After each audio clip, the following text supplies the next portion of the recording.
When I was 18 I suddenly got a strange disease and was dying. An old Taoist cured me. My grandma gave him money but he refused it.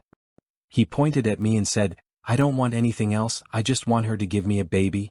My grandmother is old, her eyesight is not good, and her hearing is also poor. She was stunned at first, afraid that she had heard it wrongly. She asked him tentatively, "What do you mean, benefactor? Do you want my granddaughter to marry you?" The old Taoist said, "It doesn't matter whether you marry me or not. Just sleep with me for a few nights and give me a baby. This baby will be your thank you gift." My grandma heard it clearly this time. She was so angry that her chest heaved. She said pooh and cursed loudly. "You are a hunchback bastard who looks only a few years younger than me. And you want to marry my precious granddaughter? Do you have any shame?" The old Taoist snorted and smiled sinisterly. "I cured her, she must repay me. Otherwise, I will find a way to eat your whole family." This old Taoist is not only shameless but also vicious. At this time there was a voice outside the door. It was the people from the village who went out to hunt wolves and came back. My grandmother was confident and picked up the broom to hit them. "Get out of my house, you mad dog reincarnation. Get out." The old Taoist figure flashed to the gate, turned around and said viciously, "You will regret it one day." My grandma spat twice in the direction where he disappeared and cursed him for bad luck. As soon as the old Taoist priest left, my father came back, dusty and carrying a hunting rifle. As soon as he entered the courtyard he sniffed hard. "Mom, who came just now?" My grandmother said, "Don't mention it." He was an old Taoist priest. Not only was he dressed strangely, but his temper was even stranger than his accent. However, the herbs were quite effective and cured Layla. My father was delighted at first, but then he sniffed and frowned, saying, "Mom, there is a wolf smell in the yard. I'm afraid it's not the Taoist priest but a wolf."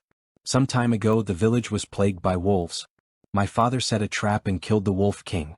The wolf pack became scattered and were soon beaten by the hunters in the village, leaving only a huge old wolf. The old wolf was elusive, cunning and ferocious and could not be caught. My father had been dealing with wolves these days and was very sensitive to their smell. But my grandma and I had never come into contact with wolves, and had no idea what the smell of wolf was, so we sniffed carefully but still couldn't smell anything. How could it be a wolf? It's wearing clothes and a hat and it can even talk. "Even though the clothes are tattered, you can tell it's a Taoist robe," said my grandma. My dad looked outside the door and whispered, "Mom, that wolf seems to be able to imitate human speech." It was snowing heavily in the mountains yesterday and I couldn't see far away. I heard the village chief shouting for help, so I followed the sound to the edge of the cliff, but there was no one there. A rock under my feet was loose and I almost slipped. I checked the snow on the edge of the cliff, but there were no human footprints at all, only wolf footprints. We should be more careful when speaking next time, lest it learn our voices. I have heard that wolves can imitate women's crying to deceive hunters, but I have never heard of wolves imitating human speech. I couldn't believe it for a moment. My grandmother was so shocked that she was stunned and exclaimed, "If this wolf can really learn to talk like a human, it must be a spirit." My dad called the hunting dogs Dahe and Huang Huang over, and the two dogs sniffed around in the yard. "Did you see the Taoist priest's face clearly?" my father asked again. I didn't notice his appearance. He was wearing a cotton cloak, a felt hat, a scarf and sunglasses. My grandmother rubbed her eyes, which had eye disease, and recalled carefully. I was far away and it was dark, so I could only get a rough look at his figure. I felt that the old Taoist was hunched over and sloppy, and his clothes looked like they were picked up and didn't fit him well. But I could vaguely see his hands hidden in his sleeves. My dad thought for a moment and said, "Those sunglasses and scarf are probably not for hiding his face," but Layla said she saw his hands, which is strange. "You stay in the house, don't go anywhere, and lock the door. I'll go out and take a look." My father took a flashlight, called the two hunting dogs and left in a hurry. It had just stopped snowing for a day, but it started snowing again at night, and the ground was covered with snow. The night was extremely cold, and I hadn't eaten much in the past few days, and I didn't even have the strength to hold a bowl. My grandma cooked some salty bone millet porridge and fed it to me mouthful by mouthful. I drank a whole bowl of it. We had just finished our meal when my father came back with a pale face. As soon as he entered the house, he threw a pile of messy clothes on the floor, with some blood stains faintly visible under the light. "Mom, Layla, look at the old Taoist priest today. Isn't that the same outfit he's wearing?" I wanted to get up and see, but my grandma held me back. "Layla, you are just fine, don't go and see this kind of thing. Today you are close, you can go alone." My grandmother picked up the clothes with shaking hands and looked at them. A tattered Taoist robe, a scarf, a cotton cape. When my grandmother picked up the cotton cloak, she dropped it on the ground as if it were burned by fire. Yes, it's this cloak. The torn places are exactly the same, with large patches of wetness and frozen hard. I thought it was wet from the snow. It turns out to be blood. My dad hurriedly helped my grandma sit down. My grandma grabbed my dad's cotton robe and refused to let go, asking anxiously, "Where did you find the clothes?" "Where is the Taoist priest?" "Henry's house outside the village." The Taoist priest was hired by our village and he is said to be good at catching wolves. He was supposed to arrive in the next 2 days, and I told the village chief to go and welcome him. But now it seems that he is in great danger. As he was speaking, Dahe ran in, threw a severed hand on the ground and barked twice. This was found with the clothes. The Taoist hand you saw today should be this one. This beast is really cunning. He even knew how to grab a human hand in his sleeve and pretend it was his own hand. Look at the end of this severed hand.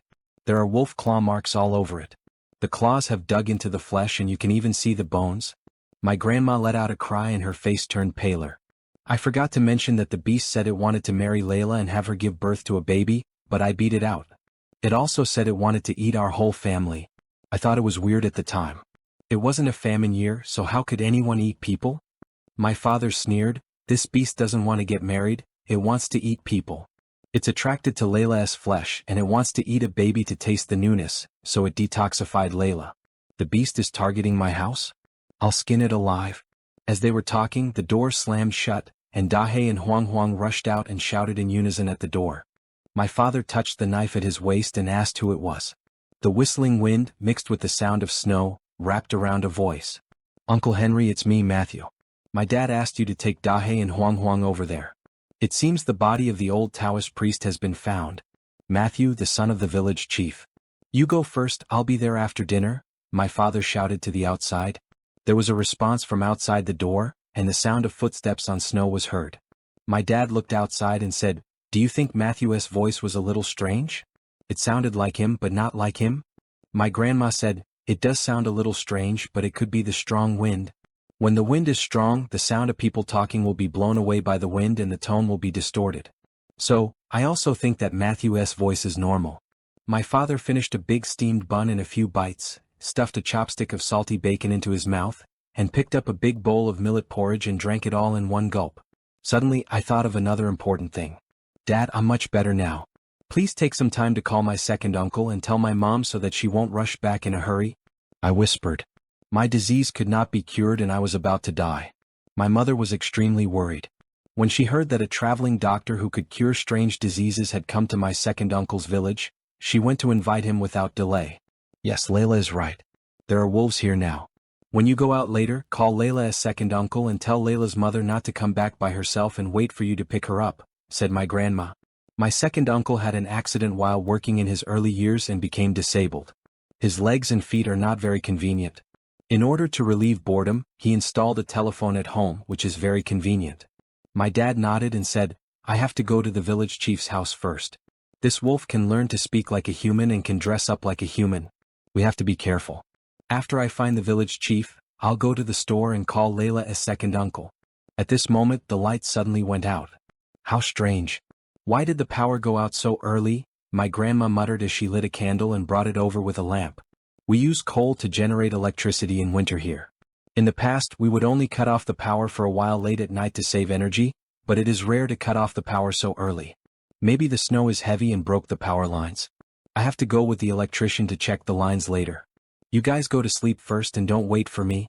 As my father spoke, he put on his padded jacket, put on a fox fur hat, stuffed a small pot of sorghum wine into his arms, walked to the door, put on his snow raincoat, carried his hunting rifle, called Dahe and Huang Huang and went out. But not long after he left the house he came back, locked the door and looked very unhappy. My grandma hurriedly asked what was wrong. My dad closed the door to the main room and panted as he whispered, "Just now when I walked out the door, I remembered that I hadn't told anyone about finding the Taoist's clothes." As soon as I mentioned that the Taoist was in danger, Matthew said he had found the Taoist's body. This is so weird. So, I used a flashlight to look at the snow outside the door, and after I peeled away a layer of floating snow, I found wolf footprints. It was a wolf outside the door just now, not Matthew. This beast is very cunning. It swept with its tail as it walked. Fortunately, it didn't sweep everything. My eyes were red as I said, "Damn it. It's targeting our house." People always say that bears are scary, but they don't know that the scariest thing is the wolf. The wolf has the cunning of the fox, the ferocity of the tiger, the brutality of the bear, and the ability to imitate. The most important thing is that it holds grudges, is persistent, and has extraordinary endurance. When I was young, my grandfather told me that wolves can track a flock of sheep for more than 10 or 20 kilometers. They are strategic, can make a feint to the east and attack in the west, can deploy troops, are calm, rational, extremely patient, and know how to choose the best time to attack. Therefore, once a wolf takes action, it rarely returns empty-handed. I felt uneasy and couldn't help but say, "Dad, why don't we go? Leave here and move to the city?" My father patted my head and said, "Son, if you offend a wolf, you can't just hide from it. It will stop us at all costs. Besides, it's winter now and the snow is heavy. Cars outside can't get in and cars inside can't get out. The best we can do is use a donkey cart, but we can't get out of the mountains in a day. If we get ambushed by wolves on the road, we'll be finished." Perhaps seeing my unhappy face, my dad patted me on the shoulder and said, "Don't worry, I'm here. I'm the best hunter in the village. I'll kill it before it eats us." My dad dressed up and turned around to gesture before leaving, saying, "Leave Huang Huang to you. I'm taking the hay away. Lock the door from the inside. When I come back I'll knock 3 times, 2 short and 1 long. Open the small door to see clearly before opening the door. The front door of my house is a double iron door. There is a locked secret door on the upper right half that can be opened to check the situation outside. The villagers are simple and honest. The main gate is usually open during the day and the small secret door is rarely used, so much so that I almost forgot there was such a door." After seeing my dad off, my grandma locked the door, took Huang Huang with her, and checked around the yard with a flashlight. She then went to the woodshed to get some charcoal, added it to the brazier in the house, and made the inner room warm. When my grandma was busy, Huang Huang followed her around, wagging his tail, like a competent little bodyguard. At this time, the village loudspeaker sounded. It was my father's voice. It seemed that he had arrived at the village chief's house. He told everyone about the wolf pretending to be a Taoist priest, the village chief and talking to Matthew, and asked everyone to look after the children and the elderly, and not to open the door easily when they heard a knock on the door, and to verify the voice even if it was someone they knew before opening the door. But perhaps the matter was too bizarre and some people treated it as a joke. Our neighbor David didn't get along with my dad, so as soon as the snow stopped, he invited 2 or 3 young hunters to build a fire in his yard and have a barbecue and drink. After listening to the radio, David slapped his legs and laughed in the yard, deliberately saying loudly, "That's nonsense. If you say a wolf can imitate a person's cry or knock on the door, I believe it. But this is the first time I've heard of a wolf imitating a person's speech." Someone echoed, "They're praising a wolf like it's a spirit. What's their intention?" Another person was more cautious and asked, "What if what he said is true?" David shouted in a loud voice, "What are you afraid of? If you have done nothing wrong, you don't have to worry about wolves knocking on your door. We didn't kill the Wolf King. Whoever killed him, the wolves will go after him." Someone laughed and said, "Yes, we didn't kill the Wolf King, and we don't have a daughter that the wolf is eyeing. What are we afraid of?" Someone else said, "I heard that his daughter was sick and was cured by a wolf. I've never heard of wolves knowing medicine. Isn't this nonsense?" The more cautious one said, "But I heard from the elders in the village that the old wolf can identify hundreds of herbs and know which herbs can cure all kinds of diseases. It's not necessarily true. Speaking of Layla, she's really good looking. It would be nice if she was cured. She would be perfect as my wife." Someone smacked his lips. David chuckled and said, "You have good taste. Layla is a very pretty girl, so she must be delicious. If you marry her and give birth to a child with her, he will definitely be beautiful and smart." As their words became more and more outrageous, my grandmother picked up a large basin of slop and poured it over the wall. Several people shouted "Oops" in unison. My grandma rolled her eyes and yelled, "Sorry, my hand slipped." The old lady couldn't bear to see her family suffer any injustice. Although it was very satisfying and funny, I couldn't laugh at all. Because I suddenly understood why the wolf wanted me to give birth to babies for it, because it wanted to eat me. It was probably David and a few other hunters who talked about me behind my back, and the wolf heard it. The wolf didn't know that when people talk about taste, it didn't necessarily refer to food, so it thought I must be delicious. He also heard that the baby I gave birth to would be beautiful and smart, so he wanted me to give birth to a baby for him. Wolves are greedy by nature and want all the good things. So, although this wolf is very smart, it is not as smart as a human. It's not impossible for us to win it. My grandma was afraid that Huang Huang would get cold outside, so she asked him to come into the house. She also took all the bacon that was drying under the eaves and put it inside. Then she sat on the bed, took off her shoes and said, "Layla, let's not take off our clothes before we catch the wolf. Be alert at night. Wolves are different from other animals. They hold grudges. If they say something harsh, they will definitely take action. Granny, where do you think it will start?" My grandma shook her head and said, "I don't know. God bless your father and he will kill the wolf tonight. Animals that eat human flesh will become addicted. We can't keep them alive." "Grandma, didn't my dad go with the electrician to check the circuit?" My grandma smiled and whispered in my ear, "That's for the wolves. Why would your dad be needed to check the route? Wolves' ears are better than dogs' ears. I've heard your grandpa say that any movement within 10 miles can't be hidden from the ears of wolves. If it wants to listen, it can basically hear what we say in the house." "So, the power outage was also planned?" I nodded excitedly. My grandma yawned and said, "Go to sleep. Who knows what will happen in the second half of the night? You may not be able to sleep then." I closed my eyes in peace. Unexpectedly, as soon as I closed my eyes, I heard a knock on the door. Although there is a rhythm, it is not too short and one long. My grandma and I started and sat up, looking at each other warily. Just as we were about to get up to check, we listened carefully and found that the person knocking was David's door next door. It was a quiet night when I heard David getting up drunkenly on the snow and shouting who it was. The man outside the door whispered something, but I couldn't hear it clearly. It sounded like the hunter who drank with him that night. But didn't that man live in David's house? The moment the door opened, there was a bang and David's shrill scream was heard. "Wolf, there's a wolf. Help, help." David's yard, screams came one after another, spreading like a tide. Our two houses were separated by only a wall, and the screams could be heard clearly. "Oh, it hurts so much. My stomach. Oh." The voice was so shrill that I couldn't tell who it was. The smell of blood blended with the air and penetrated into my nostrils. At the same time, the screams became weaker and weaker, until they gradually died down and everything fell into silence. All that was left was the beast's panting, and the sounds of tearing flesh and chewing tendons. In the silent night, it was particularly clear. Huang Huang was so scared that he huddled in the corner of the bed without making a sound, shaking all over. My grandmother quietly got out of bed and moved the table and chairs to block the door. I don't know if the old lady was cold or scared, her whole body was icy cold, but even so, she still hugged me tightly. People's fear of carnivores is ingrained in their bones. Although I tried my best to tell myself that I was safe, my body couldn't help shaking. I couldn't help crying, but my grandma covered my mouth. Soon the sound of gunfire rang out, and bullets flew all over our yard and David's yard. My grandmother and I wanted to tell my father and others that the wolf was in David's yard, but we had no chance. Because the firepower was too dispersed, by dawn the wolves had run away without a trace, leaving 3 or 4 bloody bodies in the yard of David's house. That night, my father buried a dozen large steel traps under the snow in front of my house. As long as a wolf came knocking on the door, we would be trapped. All we had to do was shoot a few times when we heard the wolf howling. In order to prevent the villagers from accidentally touching the wolf, the power was turned off and a loudspeaker was used to warn people not to go out and to keep their doors closed.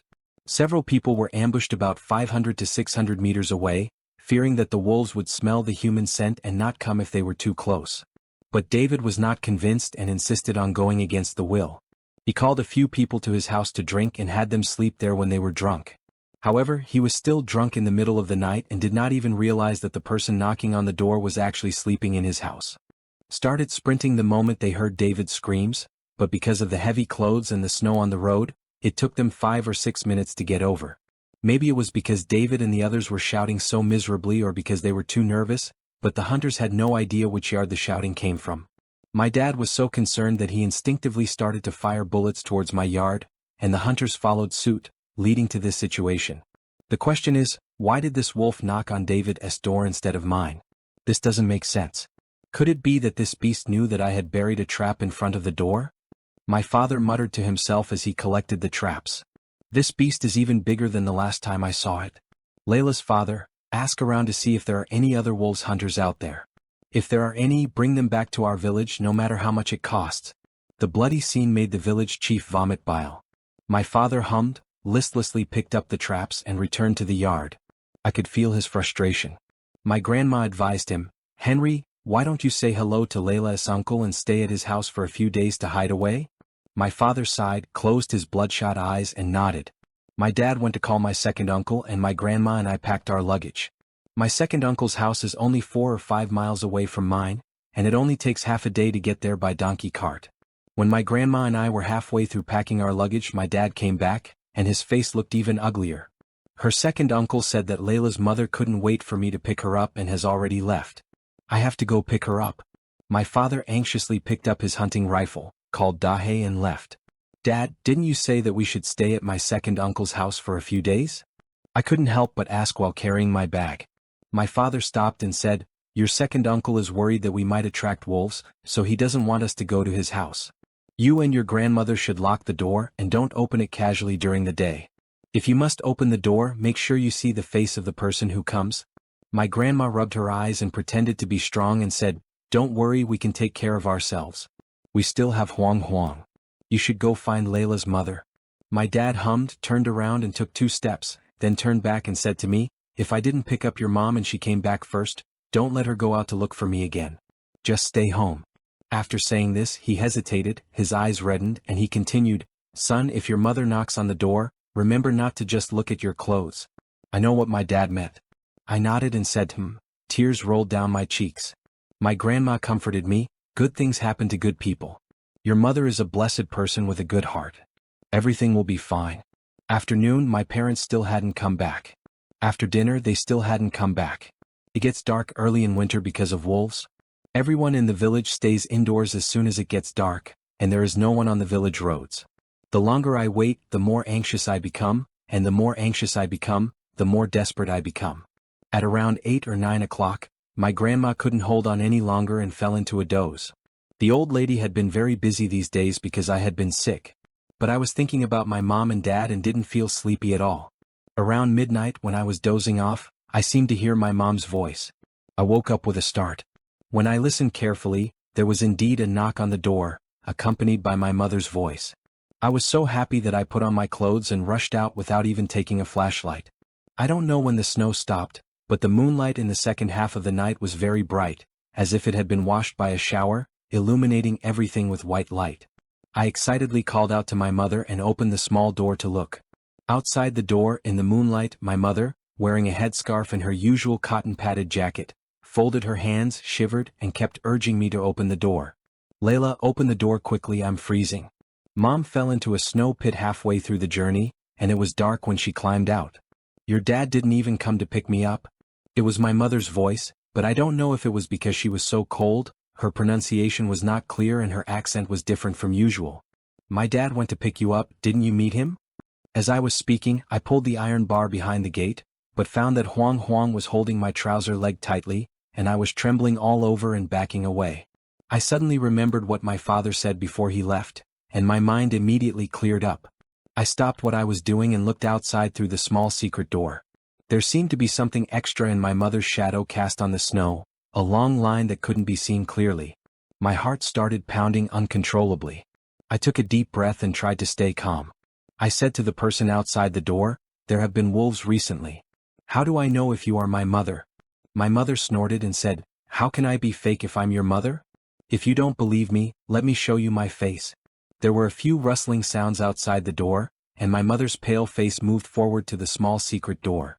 With just one glance, I covered my mouth tightly, tears welled up in my eyes, and my whole body trembled uncontrollably. The face was indeed my mother's, but her eyes were filled with tears and blood. The tears and blood had frozen into ice and hung on her face. Her eyes were bloodshot and wide open, and her skin was covered with white ice fragments. With tears in my eyes, I slammed the small secret door shut. My legs went limp and I fell against the door. Layla, open the door. I am your mother, open the door, you can't lock me out. You unfilial daughter, I will let the wolf eat you. My mother roared and pounced on me. The voice sounded like my mother's voice but also different. It was weird and unfamiliar, like a ferocious beast from hell with a fishy smell. The door was slammed hard, once, twice, 3 times, but I had just recovered from a serious illness and was weak. I was so frightened that I couldn't even exert any strength in my legs. Huang Huang plucked up the courage to shout a few times outside, then turned around, bit my clothes and dragged me into the house. My grandma was woken up and ran out screaming, half supporting and half holding me into the house. Just as he moved to the main hall door, a large piece of the mud wall on the west side fell off with a whoosh, revealing a big hole. The other side of the mud wall was David's house. The walls around my house are all red brick walls, very solid. Only the wall separating me from David's house is an old-fashioned mud wall. David was lazy and the walls of the yard were all low earthen walls, making it easy for wolves to dig holes in.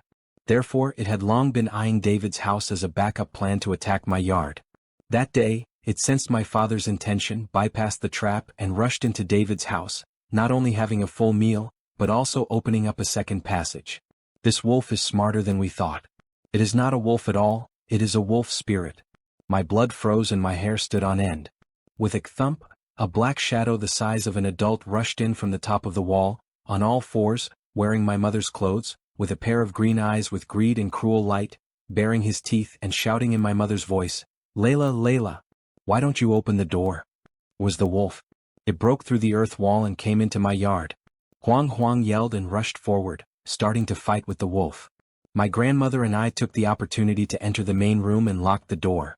Trembling, my grandmother and I moved the table and cabinets together and pushed them behind the door. I was worried about Huang Huang, so I climbed to the glass window to take a look, but my grandma pulled me over and closed the curtains. In the darkness, my grandma sighed and said, "Don't look at it anymore. Huang Huang can't survive. This wolf is too big. In terms of size, this wolf must be more than twice as big as Huang Huang." As soon as my grandma finished speaking, Huang Huang let out a mournful cry, and the sounds of tearing tendons and chewing bones came from outside the door. I couldn't control my tears and my grandmother hugged me tightly, shaking violently. Soon, the ferocious wolf head was projected on the curtain by the moonlight, with blood dripping from its mouth, and it slammed into the window. With a whooshed sound, the glass shattered and a wolf's head popped in, biting the curtains that were in the way with its sharp white fangs. "Lila, Layla, come out." It imitated my mother's tone in a pinched voice, which was sad and mournful, but there was a cold light in its eyes. My grandma and I retreated step by step to the back wall. My legs were shaking and tears were flowing uncontrollably. I instinctively reached for a bench, picked it up and prepared to use it as a weapon. My grandmother held the scissors she used for sewing and said in a trembling voice, "Child, in a moment the wolf will come in. Don't worry about me and run out the door. I heard that when the wolf is full it will not eat people. If it eats me it will not eat you. Don't be afraid." I held back my tears and bit my lower lip hard to stop myself from crying out loud. "Grandma, you run first. You've taken care of me for so many years, and I haven't fulfilled my filial duty. Please give me this chance." "Why are you so disobedient, kid?" my grandma asked anxiously. As we were struggling, we suddenly heard a few gunshots. It was my dad coming back. The wolf seemed to be hit by a bullet in one of its legs. It made a woof sound and stopped attacking. Its body flashed and it rushed out through the gap in the courtyard wall. My grandma and I collapsed to the ground instantly, holding our heads and crying. Although I was mentally prepared, I was still defeated the moment the door opened. My father held my mother's head and clothes, his eyes were red. Next to him was his cotton robe, which contained my mother's limbs that he had spent the whole night finding. The flesh on one of the legs had been almost eaten away, revealing the white bones. "I looked everywhere on the way home but couldn't find your mother. Later, Dahe followed the smell and found her back at your second uncle's house." At this point, my dad choked up and took more than 10 seconds to calm down before he said with difficulty, "It was a wolf that answered the phone today. Your second uncle and your mother were eaten by the beast a long time ago. Their bodies were frozen like ice men, and the meat was almost eaten up, leaving only the head. I said I couldn't find its den in the mountains. It turned out that it followed your mother to your second uncle's house, ate them both, mistook your second uncle's house for its den, and pretended to be your second uncle to answer the phone. Tell me, how could I be so stupid that I didn't realize it was not your second uncle, but a wolf? 4 or 5 miles is a lot of trouble for humans, but it is nothing for wolves. Every time this wolf finished eating people in our village, it would go back to my second uncle's house to rest. I have to say this beast is very cunning.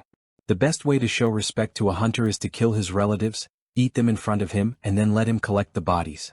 In just one night, my father's black hair turned completely white. I cried all the time. Even when I was asleep, I woke up crying.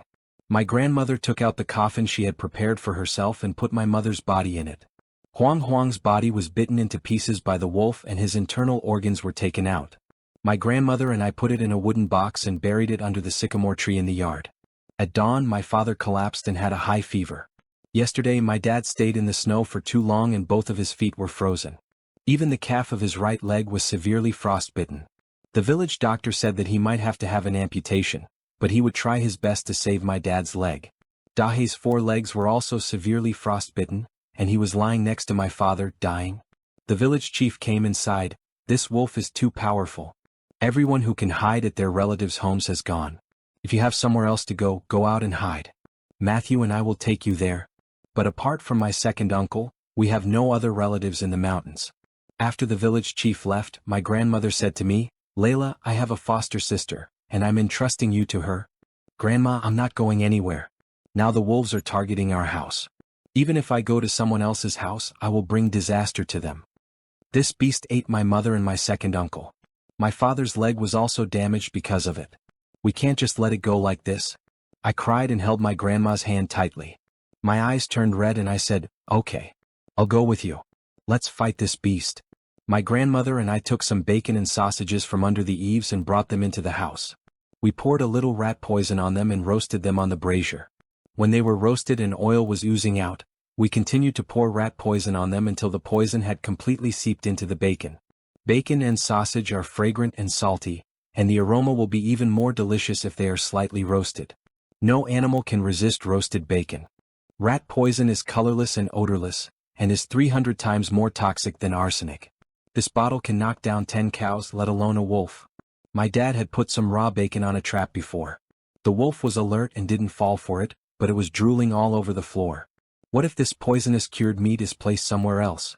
In the evening, the village chief and Matthew came to my house and set traps in front of, behind, inside and outside the walls. They said they couldn't abandon my dad, so they sent Matthew's mother back to her parents' home and then came back to live in David's house nearby to take care of her. I asked my grandmother to hang the poisonous bacon and sausages back under the eaves. Just in case we found another sheep, put some hay and grains in front of it, mixed with rat poison and let it eat slowly. If the wolf comes early and eats the sheep alive, then poison it to death. If it comes late and the sheep is dead, it doesn't matter because wolves also eat dead things. Even the village chief thought it was foolproof. As night fell, there was no other sound except the occasional sound of snow breaking branches, and the whole village seemed empty. But we waited and waited until midnight and the wolf still didn't show up. The sheep had been poisoned to death, foaming at the mouth and fell in the snow, and soon it was frozen solid. My father was still unconscious, and I supported him while my grandmother pried open his mouth and reluctantly fed him some medicine. My grandma was applying a compress to my dad's forehead to cool it down and said, "Your dad shot it yesterday. Is it afraid to come? Maybe it hit a vital part and it's dead?" I shook my head. It's not that easy to die. Even if it doesn't come tonight, it will come tomorrow night. In the second half of the night, my grandmother fell asleep beside my father's bed. I looked into the yard through the window and my eyelids gradually began to droop. I was half awake and half asleep when I heard the door open. It seemed like my grandma had gone out. Under the moonlight, a figure appeared in the yard, heading toward the woodshed. I rubbed my eyes, wondering if the charcoal had run out and my grandma had gone to get more. But after a few minutes, I didn't see her come back, so I forced myself to go out to see the moon despite my sleepy head. The moon was a rough moon that night, not bright at all, and everything was blurry. I saw my grandma wearing a headscarf squatting on the charcoal pile, picking up charcoal in a strange posture. "Grandma, didn't you bring a lot of charcoal into the house before going to bed? Why are you still picking up charcoal? Come into the house quickly, or the wolves will be here soon." "Layla, who are you talking to?" My grandma shouted from inside the house. My grandma's voice is from inside the house? Then who is outside? The wolf is coming. I turned and ran, the stench behind me pounced on me. I rushed to the eaves with all my strength, pulled down a string of poisonous sausages, turned around and stuffed them into the wolf's open mouth. It swallowed it instinctively, but the cunning wolf immediately let out a wow and spit it all out. The village chief and Matthew heard the noise and picked up their shotguns to shoot the wolves, but it was too dark and visibility was insufficient, and they were afraid of hurting me by mistake, so several shots landed on the snow. The wolf turned around and jumped towards them. The village chief was grabbed by the wolf and screamed in pain. Matthew fought with the wolf, and after several rounds the wolf tore off a large piece of his flesh and he fainted from the pain. I threw the poisoned bacon at the wolf, but the wolf didn't even look at it. It seemed to prefer drinking hot blood and eating fresh meat to bacon. I anxiously picked up the iron rake under the eaves to rescue the village chief and Matthew. My grandma opened the door and came out, dragging me into the house and locked the door from the outside with a click. I called out to my grandma anxiously, "Layla, good child, live well?" The old lady walked towards the wolf step by step with an iron rake in her hand. The wolf pinned the village chief to the ground and was about to open its mouth to bite his neck to drink blood. My grandmother hit it with a rake and it let out a wow, raised its bloody fangs and pounced on my grandmother with a limp. My grandmother was knocked to the ground by its claws, and her belly was ripped open with cotton wool flying everywhere. I couldn't open the door, so I rushed to the window, slapping it and crying loudly. After the glass window was broken by a wolf yesterday, my grandmother immediately asked a blacksmith to weld a few steel bars on the window to prevent the wolf from attacking. At that time I felt very safe with a few steel bars, but now I wish I didn't have them. I found a hammer in the house, swung it up and hit it, but after a few hits, the steel bar was only slightly deformed and was far from breaking. I watched helplessly as the wolf ate my grandmother's internal organs bite by bite. Her screams became softer and softer until they were gone. The smell of blood and the stench of wolf filled the entire yard. My face was covered in tears and sweat. I held onto the deformed steel window and cried until I couldn't make a single sound. 21. When my grandmother was completely silent, a hint of white appeared in the sky. The wolf had eaten its fill. It looked at me with a ferocious and complacent look and jumped out of the wall. Halfway through the jump, he fell heavily to the ground with a thump, foaming at the mouth, convulsing all over, and urinating and defecating. Within a minute, his limbs were stretched out and he was motionless. I looked back and saw that in the corner of the house, there were originally 2 full bottles of rat poison, but now they were empty bottles lying on the ground. I opened my mouth wide and cried silently. Yes, why didn't I think that wolves prefer to eat live animals? They won't eat sheep or bacon if there are live people to eat. My grandmother is the smartest and bravest person in the world. She exchanged her tragic death for my safety. 22. A month later, spring came and my father woke up. After struggling for a while, he finally survived, although he still had to have his limbs amputated. Dahe didn't survive and passed away before spring, so I buried it together with Huang Huang to keep them company. Before college started, I gave my house and homestead to the village chief's family as compensation. I carried my mother and grandmother's ashes and drove my father into the city on a donkey cart. We will never come back to this village.